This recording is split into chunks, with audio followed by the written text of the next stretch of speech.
Salut à tous, alors c'est Frédéric Delavier. Aujourd'hui, en pleine nature, dans ce magnifique paysage de Lozère, près des gorges du Tarn, je vais vous faire une petite vidéo pour vous parler de culture et d'orthographe.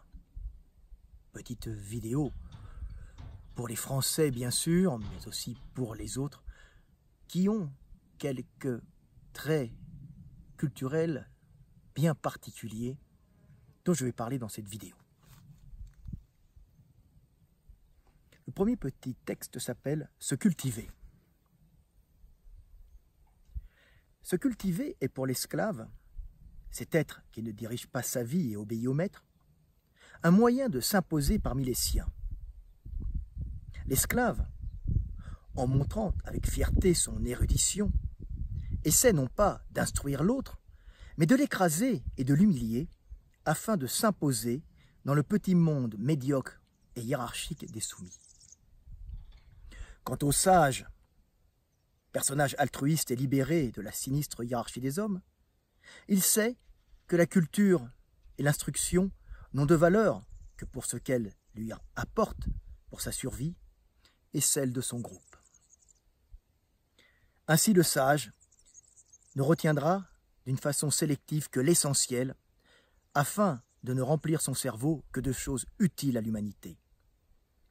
Choses utiles qui souvent paraissent bien fades à exprimer, en comparaison des phrases pompeuses pleines de références et de citations que les esclaves aiment sortir dans leurs joutes verbales faites pour s'écraser les uns les autres.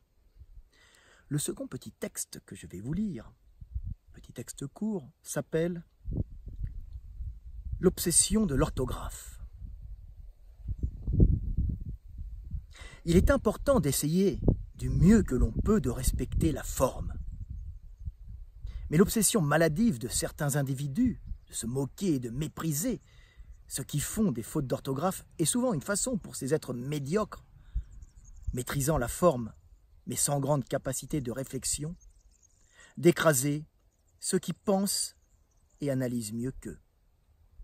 Ce petit texte est vraiment franco-français, puisque bien sûr, les Chinois ne font pas de fautes d'orthographe, puisqu'ils ont des idéogrammes, et les anglo-saxons, en général, accordent beaucoup moins de valeur à l'orthographe qu'au sens et au fond du message. C'était Fred Delavier, je vous aime et paix sur terre.